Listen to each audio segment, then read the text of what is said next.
Shalom, selamat pagi anak-anak kelas 5 dan kelas 6. Apa kabarnya? Ibu berharap semua dalam keadaan baik. Nah, mari kita bersama-sama mempersiapkan hati kita untuk mendengarkan devosi hari ini. Pertama-tama, mari kita memuji nama Tuhan dengan bernyanyi sebuah pujian berjudul Mengikut Yesus Keputusanku.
Anak-anak, sebelum kita mendengarkan firman Tuhan, mari kita berdoa. Bapa yang baik, kami mengucap syukur untuk hari yang baru yang masih Engkau anugerahkan di dalam kehidupan kami. Tuhan, ajarlah kami untuk semakin mencintai Tuhan dan juga semakin mengenal Tuhan sebagai Allah kami yang hidup dan yang memberikan kepada kami pengharapan yang sejati. Dan saat ini anak-anak-Mu datang ke hadirat-Mu ya Bapa, untuk sekali lagi mendengarkan firman Tuhan. Kiranya firman ini boleh tertanam di dalam hati setiap kami, dan kiranya firman ini boleh menjadi pedoman di dalam kami menjalani setiap kehidupan kami. Di dalam nama-Mu kami menyerahkan firman pada pagi hari ini. Amin. Mari kita membaca Alkitab dari 2 Samuel 3 ayat 22 sampai 39. Demikian bunyi firman Tuhan. Abner dibunuh oleh Yoab. Anak buah Daud dan Yoab baru saja pulang setelah mengadakan penggerebekan dan mereka membawa pulang jarahan yang banyak. Tetapi Abner tidak lagi bersama-sama Daud di Hebron, sebab ia telah dilepasnya pergi dengan selamat. Ketika Yoab bersama dengan segenap tentaranya sudah pulang, diberitahukan kepada Yoab demikian.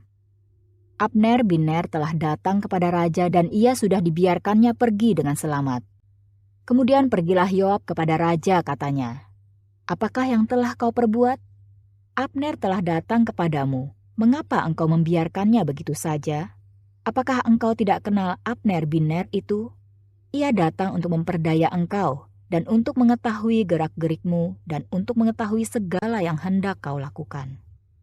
Sesudah itu keluarlah Yoab meninggalkan Daud dan menyuruh orang menyusul Abner. Lalu mereka membawanya kembali dari perigi Sira tanpa diketahui Daud. Ketika Abner kembali ke Hebron, maka Yoab membawanya sebentar ke samping di tengah-tengah pintu gerbang itu, seakan-akan hendak berbicara dengan dia dengan diam-diam.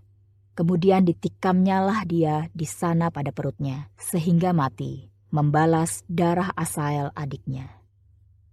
Ketika hal itu didengar Daud kemudian, berkatalah ia, "Aku dan kerajaanku tidak bersalah di hadapan Tuhan sampai selama-lamanya terhadap darah Abner bin Ner itu. Biarlah itu ditanggung oleh Yoab sendiri dan seluruh kaum keluarganya." Biarlah dalam keturunan Yoab tidak putus-putusnya ada orang yang mengeluarkan lelehan, yang sakit kusta, yang bertongkat, yang tewas oleh pedang, atau yang kekurangan makanan. Demikianlah Yoab dan Abisai, adiknya membunuh Abner, karena ia telah membunuh Asael, adik mereka di Gibeon dalam pertempuran.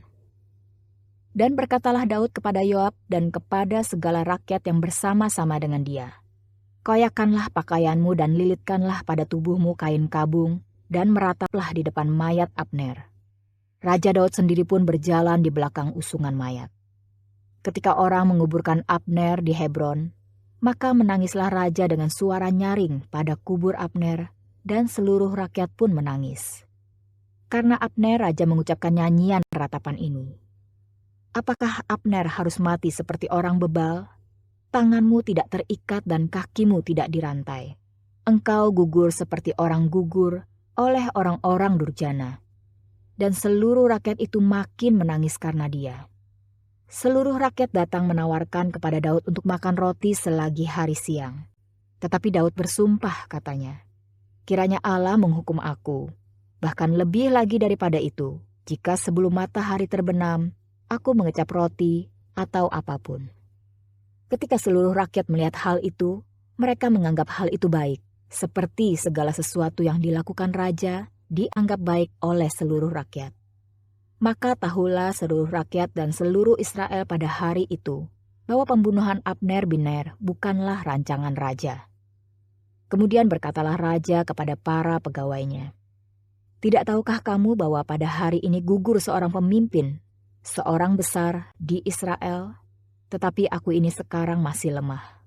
Sekalipun sudah diurapi menjadi raja, sedang orang-orang itu, yakni anak-anak Zeruya, melebihi aku dalam kekerasan. Kiranya Tuhan membalas kepada orang yang berbuat jahat setimpal dengan kejahatannya." Nah, anak-anak, tadi kita sudah bersama-sama mendengarkan pembacaan firman Tuhan dari kitab 2 Samuel, pasal yang ketiga, ayat yang ke-22 sampai 39. Nah, pertama-tama Ibu ingin bersama-sama kalian tahu dulu ya tentang Abner. Siapa itu Abner? Ya, jadi Abner itu adalah sepupu daripada Saul. Kemudian Abner juga adalah panglima perang dari Saul yang memimpin kerajaan utara atau yang biasa dikenal dengan kerajaan Israel. Nah, Abner ini juga yang menjadikan Isi-Boset atau anak Saul sebagai raja kerajaan Israel atau kerajaan utara. Padahal Abner sendiri tahu bahwa Tuhan menginginkan Daud yang menjadi raja. Tetapi karena Abner ingin meneruskan keturunan Saul yang menjadi raja atas kerajaan Israel, maka Abner menjadikan Isi-Boset sebagai raja kerajaan Israel. Kemudian, karena terjadi pertempuran yang sengit antara kerajaan utara dan kerajaan selatan, maka dalam salah satu pertempuran tersebut, Abner membunuh Asael. Asael ini merupakan adik daripada Yoab yang adalah panglima perang daripada Daud atau kerajaan selatan. Kemudian, pada akhirnya terjadi perselisihan antara Abner dan Isi-Boset, sehingga Abner kemudian memihak kepada Daud dan berencana untuk mempersatukan kerajaan utara dan kerajaan selatan. Nah, kalau tadi kita sudah membahas sekilas tentang Abner, sekarang Ibu juga ingin membahas tentang siapa itu Yoab. Nah, Yoab adalah anak perempuan dari saudara kandung Daud. Berarti Yoab adalah ponakan dari Daud. Dan Daud merupakan paman dari Yoab. Nah, kemudian Yoab sendiri merupakan panglima perang dari Daud yang memimpin kerajaan selatan atau biasa dikenal dengan Yehuda. Nah, Yoab juga adalah kakak dari Asael. Asael itu orang yang dibunuh oleh Abner tadi ya, panglima perang Saul, dalam pertempuran antara kerajaan utara atau Israel melawan kerajaan selatan atau Yehuda. Oke anak-anak, sebelum kita membahas Yoab membunuh Abner ya, Ibu ingin mengulang kembali penjelasan firman Tuhan yang telah disampaikan oleh Bapak Ibu Guru pada devosi sebelumnya. Nah, pertama-tama kalian harus tahu dulu bahwa bangsa Israel itu terbagi menjadi dua. Ya, kerajaan utara yang biasa disebut Israel dan juga kerajaan selatan yang biasa disebut Yehuda. Nah, pada waktu itu kerajaan utara dipimpin oleh Saul yang kemudian digantikan oleh anaknya Isiboset dan panglima perangnya adalah Abner. Sedangkan kerajaan selatan lebih memilih Daud sebagai raja mereka. Nah, makin lama kerajaan selatan makin kuat dan membuat kerajaan utara takut kerajaannya itu direbut oleh kerajaan selatan. Oleh karena itu, mereka mengadakan pertempuran ya antara kerajaan utara dan kerajaan selatan sampai suatu ketika ya Abner yang merupakan panglima perang daripada kerajaan utara ya membunuh Asael yang merupakan adik daripada panglima perang Daud yang bernama Yoab. Nah, dari sinilah kita sudah bersama-sama tahu bahwa setelah Yoab mengetahui bahwa Abner yang merupakan panglima perang dari kerajaan utara membunuh adiknya di dalam pertempuran antara kerajaan utara dan selatan, yaitu Asael, maka timbullah rasa dendam di dalam hati Yoab. Nah, di lain pihak ya, Raja Isiboset menyalahkan panglima perang yaitu Abner karena pasukan daripada kerajaan selatan selalu menang dalam setiap pertempuran. Padahal hal ini terjadi karena memang Tuhan yang menghendaki Daud dan keturunannya yang akan menjadi raja akan Israel. Ya, termasuk Tuhan Yesus sendiri merupakan keturunan daripada Daud. Ya, yang akan menjadi raja bukan hanya raja Israel tetapi raja seluruh orang-orang yang percaya kepada Tuhan. Nah, anak-anak, pada akhirnya karena Isiboset menyalahkan Abner secara terus-menerus, maka Abner pun pada akhirnya memihak kepada Daud.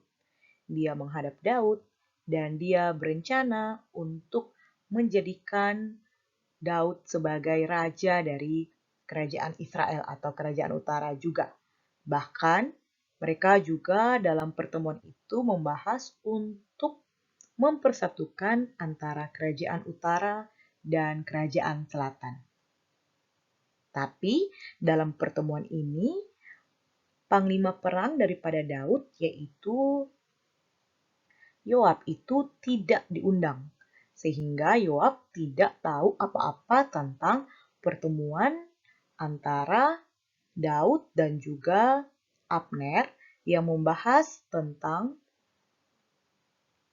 rencana mereka untuk mempersatukan kerajaan utara dan selatan serta rencana Abner untuk menjadikan Daud sebagai raja atas kerajaan Israel. Nah, anak-anak setelah pertemuan antara Daud dan juga Abner tentang rencana mereka untuk menjadikan Daud sebagai raja kerajaan Israel, maka Daud pun membiarkan Abner untuk pergi. Dan ketika Abner sudah pergi, Yoab pun datang. Ketika Yoab datang, Yoab menjadi sangat marah karena Daud mengadakan pertemuan dengan Abner, ya, yang merupakan panglima perang dari kerajaan utara. Lalu Yoab pun segera menjumpai Daud dan berkata bahwa Abner datang menemui Daud hanya untuk memata-matai kerajaan selatan. Sehingga Yoab meminta izin kepada Daud untuk mengejar Abner. Akan tetapi, karena Daud tidak setuju, maka Yoab menjadi semakin kesal. Ya, akhirnya dia merencanakan untuk membunuh Abner dengan caranya sendiri. Dari cerita ini, kita bersama-sama tahu bahwa Yoab ingin membunuh Abner bukan karena Abner sedang memata-matai kerajaan selatan, tetapi karena dia memiliki dendam pribadi kepada Abner karena pada pertempuran sebelumnya antara kerajaan utara dan selatan, Abner membunuh adik kandungnya sendiri. Jadi dalam hal ini, Yoab itu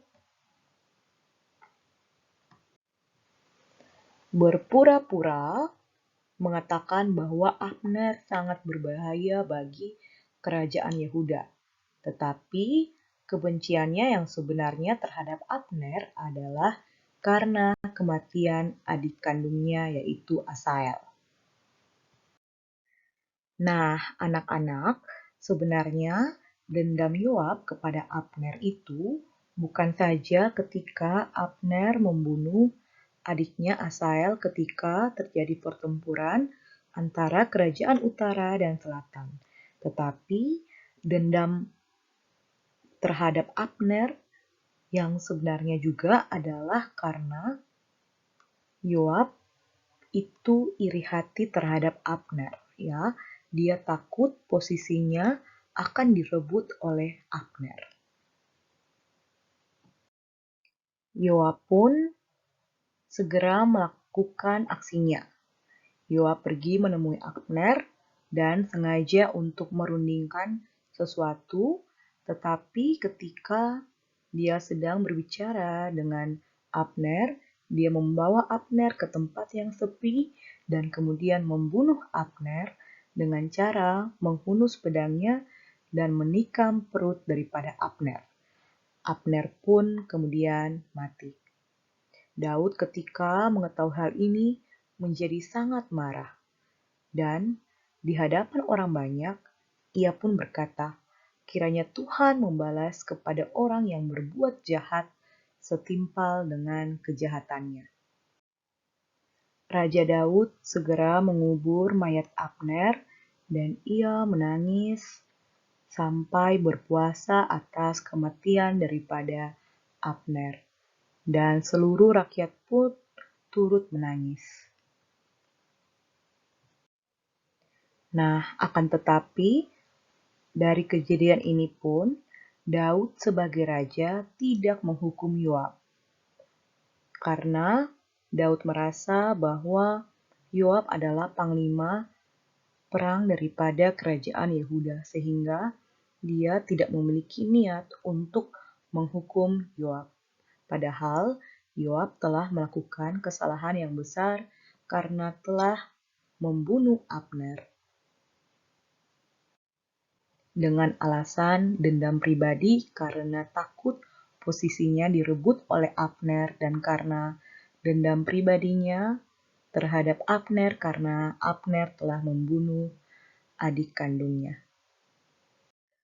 Oke, anak-anak, dari perenungan firman Tuhan yang sudah kita sama-sama dengar, apa yang dapat kita pelajari? Nah, yang dapat kita pelajari adalah yang pertama, jangan egois atau mementingkan diri sendiri. Sama seperti Abner, ya, yang dengan egoisnya yang mementingkan kepentingan dirinya sendiri sehingga dia tidak menjalankan kehendak Tuhan dan menjadikan Isiboset sebagai raja kerajaan Israel. Padahal Tuhan menginginkan Daud yang menjadi raja atas kerajaan Israel. Tetapi dalam hal ini Abner melawan kehendak Tuhan dan mementingkan kepentingan dirinya sendiri. Sampai suatu ketika terjadi perselisihan antara Abner dan juga Isiboset, membuat Abner akhirnya memihak kepada Daud. Dan dalam hal ini juga terjadi karena dia mementingkan dirinya sendiri. Karena sudah terjadi perselisihan antara dirinya dan juga Raja Isiboset, sehingga kali ini dia ingin mencari Daud yang akan menjadikan dia sebagai seseorang yang memiliki posisi yang penting. Sedangkan di lain pihak, panglima perang daripada Daud yaitu Yoab sendiri juga memiliki sikap egois atau mementingkan diri sendiri. Karena ketika dia membunuh daripada Abner, itu merupakan lahir dari sifatnya yang egois yang mementingkan dirinya sendiri karena takut posisinya direbut oleh Abner dan karena dendam kesumatnya kepada Abner karena telah membunuh adik kandungnya dalam peperangan.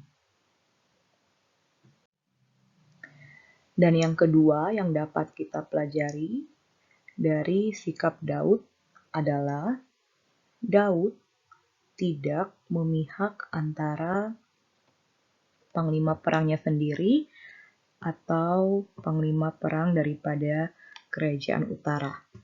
Dalam hal ini, Daud meskipun yang mati adalah panglima perang daripada kerajaan utara, Daud tetap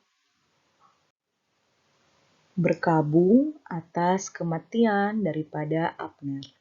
Daud tetap memperlakukan Abner sebagai pemimpin besar negaranya sendiri dan bukan pemimpin besar dari kerajaan musuh. Nah, anak-anak, kedukaan yang Daud lakukan bermakna sangat dalam bagi persatuan antara bangsa Israel. Bahkan, Daud tetap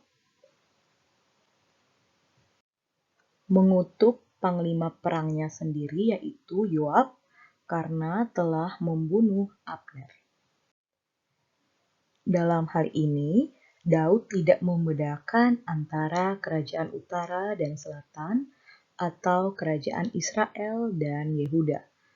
Sehingga ini menggerakkan kerajaan utara dan selatan untuk bersatu. Pada akhirnya, apakah Daud bisa menyatukan kerajaan utara dan selatan? Jawabannya adalah Daud juga tidak bisa, ya. Peran Daud dalam hal ini hanya mempertahankan keutuhan daripada bangsa Israel. Dan yang bisa menyatukan bangsa Israel adalah hanya Tuhan Yesus saja. Hanya Tuhan Yesus yang dapat menyatukan kerajaan Israel.